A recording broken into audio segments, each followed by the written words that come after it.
Okay, continuing. Problem 25 is another solve. The review is solved by graphing, but we're going to do substitution anyway.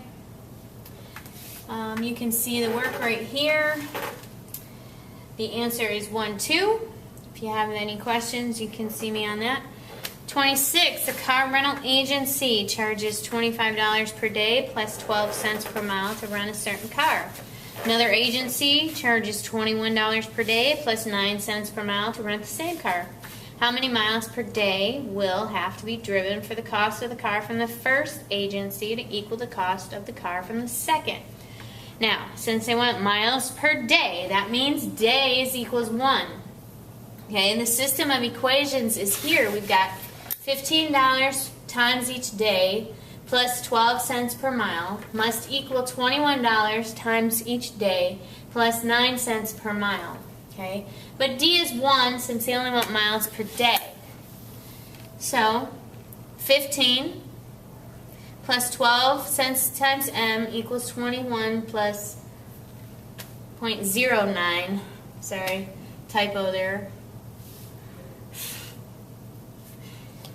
Work it out. 200 miles. That's how many miles per day. 27 is another solve the system of equations. Again, substitution. This one is interesting because as we're working through the problem, we get 0 equals 4. Since 0 does not equal 4, it is a false. We got something false here. There is no solution. 28. Another word problem. Tickets to a local movie were sold at $3 for adults and $1.50 for students. If 350 tickets were sold for a total of $630, how many adult tickets were sold? Okay, well, A plus S equals 350. That's the adult tickets plus the student tickets equals the number of tickets altogether. 3 times A for $3 per ticket plus 1.5 times S for $1.50. It's got to equal $630. That is our system of equations. Take this first equation, solve it for A. A equals 350 minus S, or you could have solved it for S. It doesn't really matter. Okay. Use substitution, solve, The number of student tickets sold was 280. To find the adult tickets, we just subtract that from 350 and we get 70. 29 starts graphing systems of inequalities. This is where you graph the line and then you shade. Okay, so y is less than or equal to 2x minus 1. The line is y equals 2x minus 1. The y-intercept is negative 1. Go up 2 over 1, up 2 over 1. There's your line. Do your test point. Remember, 0, 0 is my favorite as long as it's not on the line. 0 is less than or equal to. If that were 0, this would be negative 1. 0 is not less than negative 1, so we shade that side of the line. Next one, y-intercept is the same. Slope is negative 1, so down 1 over 1. There's your line. Plug in 0, 0. 0 is greater than negative 1, so we shade that side. And where it is double shaded, that is our solution. Number 30. Here we've got y is greater than or equal to negative 5, and y is less than negative 2. Okay, this is 2 horizontal lines. Here's negative 5. Here is negative 2. Negative 2 is dashed because this is just a less than, and we want the region in between them. 31. Here we have a system of 3 inequalities. Okay, so we're looking for the triple shaded region. Starting with this, I use the x and y intercepts to graph. So if x is 0, y is 4, and if y is 0, x is 10. There we go. Plug in 0, 0. Is 0 greater than 20? No, so we shade that side of the line. This one they tell us x is greater than or equal to y. We're used to seeing y first, so it's the same thing as saying y is less than x. The line is y equals x. That would be a diagonal passing through the origin. Okay, we cannot use 0, 0 as our test point because 0, 0 is on the line. So I picked 1, 0. Is 0 less than 1? Yes, it is. So that's the side we shade. Then we have y, or x is less than or equal to 5. Well, a y equals, or an x equals a number is a vertical line. So we have the vertical line there. And less than would be this side. And that gives me this little tiny triangle right there. That is where all three places are shaded. 32. Letitia's parents pay her a base allowance of $25 per week and $2.50 per hour for extra chores. Mr. Spencer pays Letitia $4.55 per hour to fix broken washing machines at the laundromat. Which equation models Letitia? So what is the equation that would model this situation? Well, she gets $25 per week, period. Then her parents pay her $2.50 per hour. This is what her parents, so this X is how many hours she's going to work for her parents. And then Mr. Spencer pays her $4.55 per hour, and Y is how many hours she works for him. Okay, so she may not work the same number of hours. That's why we're using different variables. 33. Here we have r squared over s to the fifth, all that to the fourth power. This is the power to a power property. You multiply the exponents. So 2 times 4 is 8, and 4 times 5 is 20. 34. Use synthetic substitution to evaluate. That just means synthetic division. Okay, so 4 is our number we're going to use here. You're going to put the coefficients. Go through your multiplication and addition.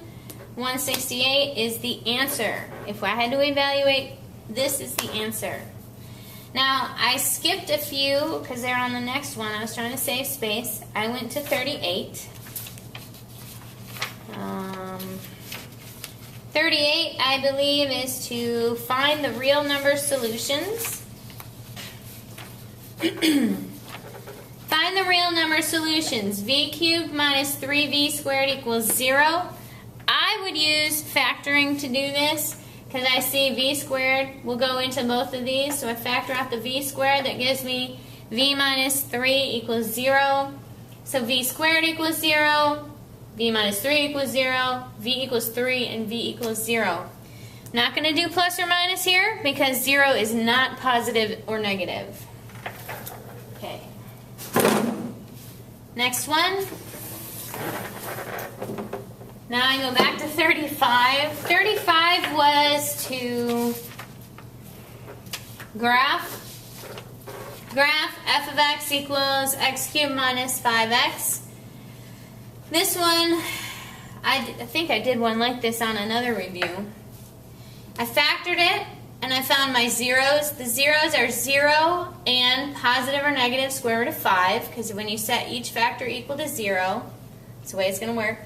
Then you find some points, and you can use the calculator to do this. I still want you to plot points when you're graphing. Okay?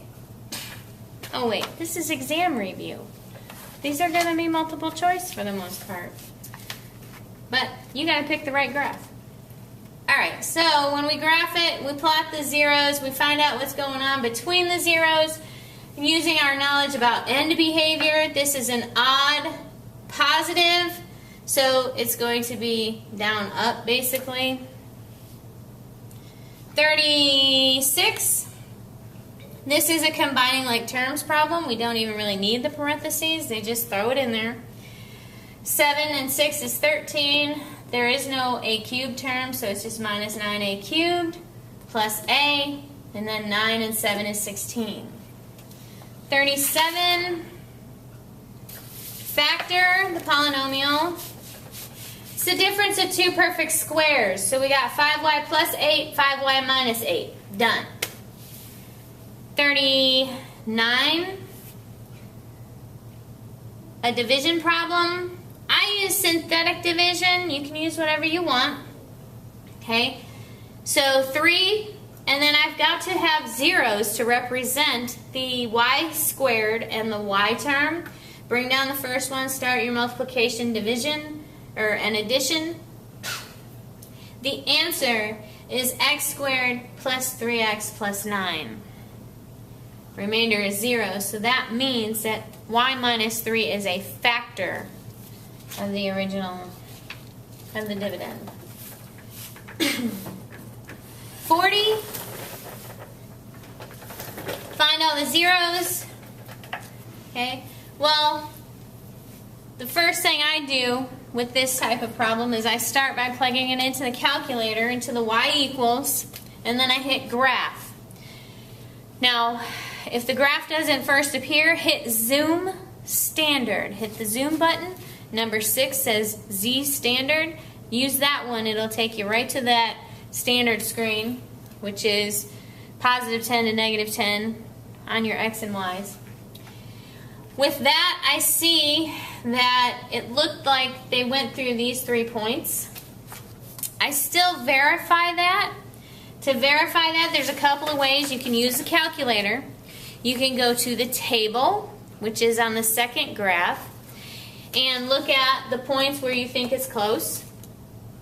The other thing you could do is hit second calculate, and we're finding all the zeros. And number 2, when you hit second calculate, which is on the trace, it'll give you the zeros. Okay. So that's how I would do that problem. And I see that it's a 3rd degree, so I know I'm looking for 3 zeros. If I didn't have 3 x-intercepts, I would know I would have to divide it and then use the quadratic formula to solve that way. Number 41. This is actually different from the one that is on the paper that I gave you, so you need to write this down. Okay, number 41, this is different than what's on your paper. Okay, we're going to simplify this using the properties of exponents.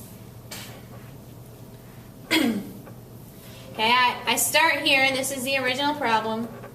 This is the first step I do, and that's just to write it all as one fraction, and then to put my like terms together, my x's together, my y's together, my numbers. Then I split it up. I got numbers, I got x's, I got y's.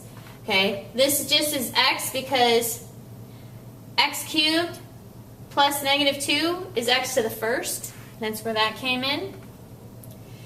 Then I came down to this step, and I took my 4 over 8, made it 1/2.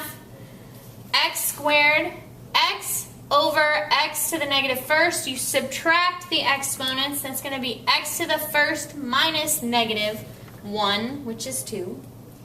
And now I'm dealing with that negative exponent here and moving it to the denominator. And then you multiply by adding. You add the exponents when you're multiplying. 42, write a polynomial coefficient, blah, blah, blah, blah, blah, blah. They give you 3 zeros or 3 roots. It's x minus negative 4, that's the x plus 4. X minus negative 2, that's the x plus 2. X minus 3. Multiply. Then we multiply. Multiply, combine like terms. Ta-da! 43 is also different than what's 43 on your paper. Okay, 43 on your exam review that I gave you is different than this 43 here. We're finding all the zeros again. This is like number 40.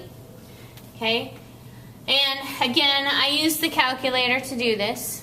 You can do it. It's the exam. You're going to have the calculators. Take advantage of the technology that you have available to you.